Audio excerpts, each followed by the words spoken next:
Alright, here's a video about Christianity. I hate to dwell on the topic, but it's interesting to me.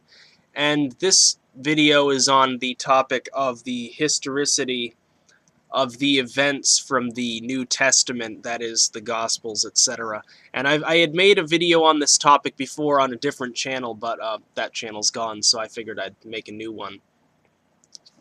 Basically, you can sum it up in a fairly short amount of time. The Gospels were written as late as the 80s AD and only as early as the late 60s or early 70s AD. So the Gospels were written by people who were not eyewitnesses to Jesus' lifetime. They were written by people who were going on information from second, third, or fourth-hand accounts, because back then, you've got to understand, most people didn't live past 40.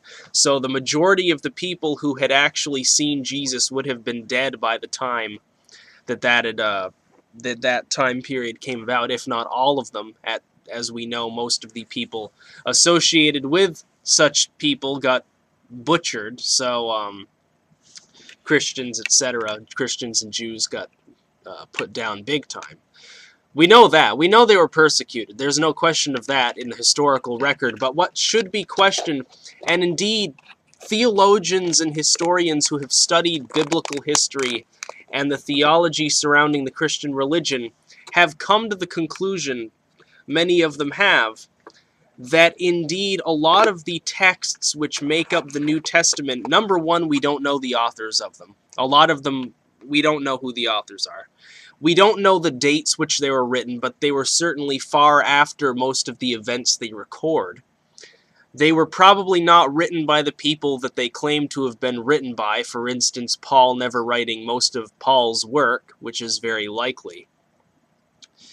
And we know that because of Rome, under Constantine and etc. at the Council of Nicaea, we know that a lot of the material in those books might be drastically different from what it once was anyway, as early Christian, what we would call Gnostic writings, were destroyed, as the Arians were persecuted, Arian with an I, not a Y, and as various different groups were put down by Rome, which had always incorporated religion and state politics together.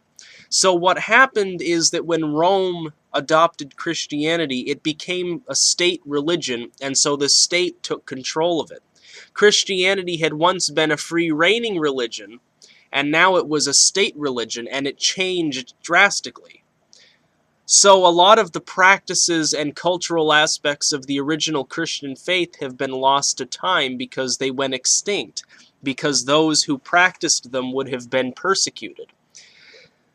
So we've looked at the way in which Rome has affected it and the way in which the Gospels probably aren't very accurate. Here's another thing. Why is it that no historians from Rome or Judea at the time of Jesus' supposed lifetime actually wrote about him? The first accounts come from the 60s AD, 30 years after he supposedly died. Why? The two most likely explanations are, number one, he never existed. But we do have accounts from later, so let's just assume he existed. The most likely way to explain why Jesus isn't written about until long after he died is that he wasn't as noteworthy as the Gospels, etc., make us believe. That is, that the historical Jesus was most likely a mortal and a teacher. Obviously, I don't personally believe in God, so I couldn't say he was the Son of God. But even going from a religious perspective, that doesn't, even assuming that the God of the Christians is real, that doesn't prove Jesus is the Son of God, because the early Christians were having difficulty putting their heads around that concept too. There has never been a unanimous agreement among Christians, and even to this day, there are more liberal Christian groups which say, no, Jesus was not a Messiah or the Son of God. Jesus was essentially a prophet. There are plenty of groups who believe that. So what you have is you have a lot of religious people passing him off, oh, of course he's the Son of God, blah, blah, blah. But why, if he was so noteworthy, did nobody in the area at the time of his life write about him? Why aren't there accounts from 0 to 33 AD? All the books about him are written later. What seems to have happened is that the story of Jesus was conglomerated and compounded over time by oral historical accounts and by a whitewashing of the events surrounding his life by those who were proselytizing and evangelizing the communities in Judea at the time. So the religion took off because people were spreading stories about Jesus which never actually happened. All of this stuff about fed 5,000 people with a few fish, and he rose from the dead, and he walked on water. What do all of these things have in common?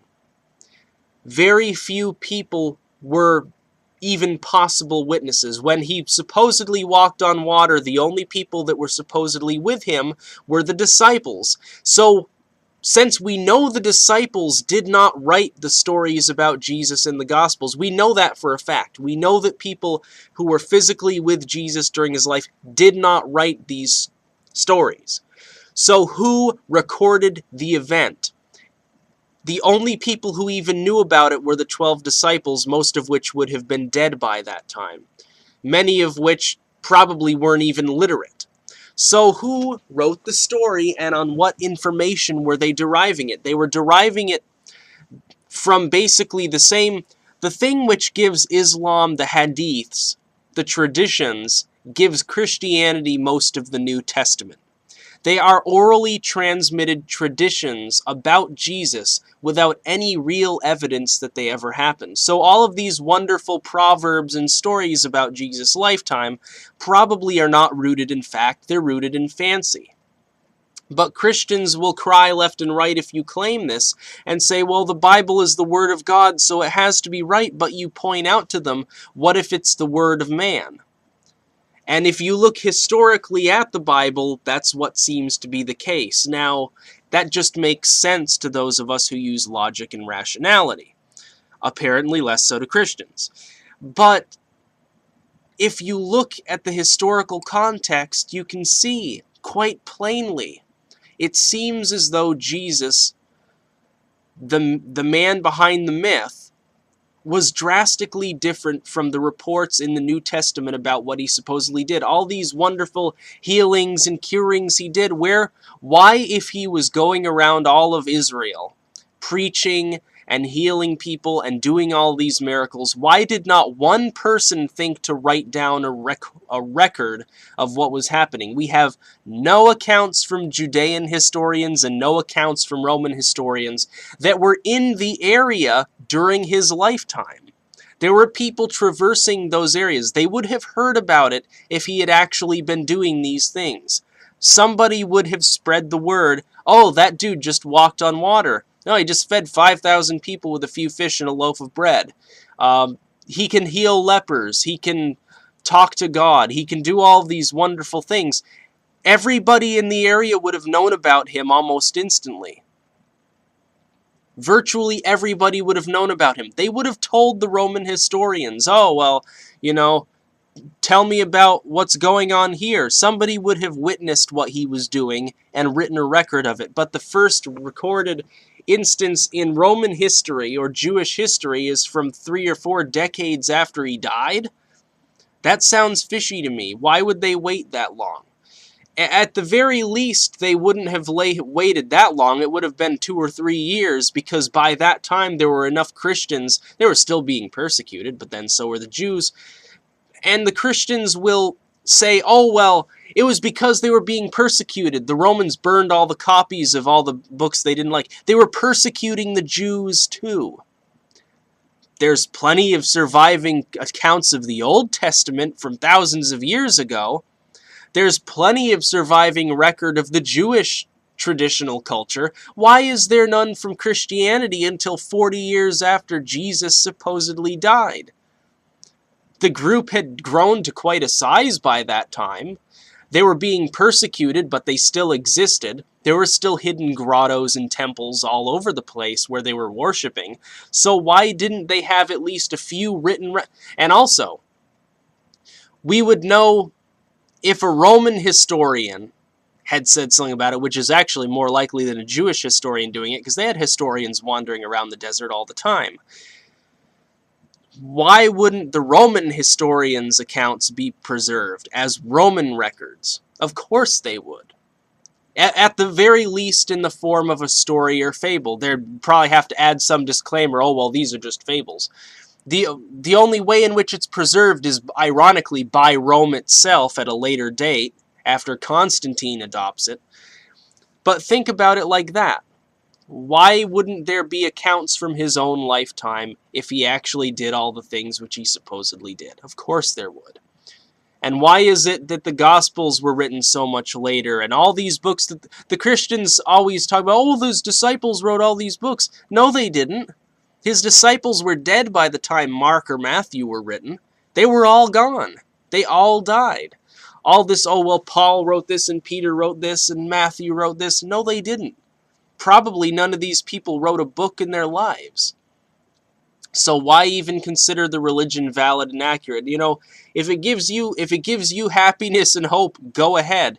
But learn about the religion and the historical impact of that religion, and don't delude yourselves into believing something that isn't true.